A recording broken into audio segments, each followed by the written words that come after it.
چرا هر زنی نیاز دارد یاد بگیرد که هیچ کاری نکند؟ کم کردن سرعت راهی است که بدنت خودش را بازیابی می کند و سکون و بی حرکتی همان چیزی هست که هورمون‌هایت را به تعادل می رساند. قرار نیست همیشه در حالت روشن و فعالیت باشی. سیستم عصبیت به آرامش نیاز دارد. روده‌هایت به حس امنیت و هورمون‌هایت به فضایی برای نفس کشیدن. استراحت سطح کورتیزول را پایین می‌آورد و همین باعث افزایش پروژسترون می‌شود.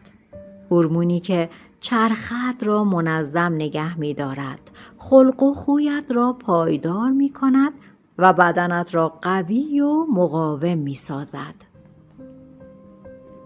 احساس کسالت یعنی بدن تو دارد سرعتش را پایین می‌آورد. این همان موقع است که روند شفا آغاز می‌شود.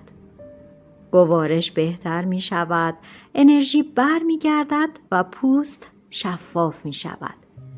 و این همان حسی است که ترمیم و بازسازی می‌آورد.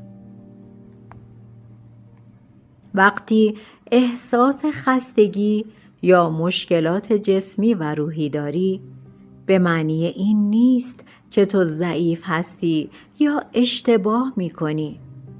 بدن دارد پیام می‌دهد که نیاز به مراقبت، استراحت و توجه بیشتری داری. این جمله دعوت می‌کند که به این سیگنال‌ها گوش بدهیم و با خودمان مهربان باشیم. منتظر نمان که بدنت به نقطه فرسودگی برسد تا بالاخره به خودت اجازه بدهی استراحت کنی.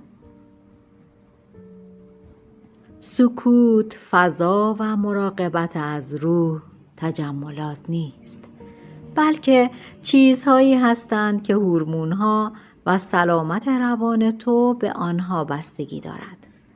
همین حالا شروع کن قبل از این که بدنت تو را مجبور کند. همین حالا.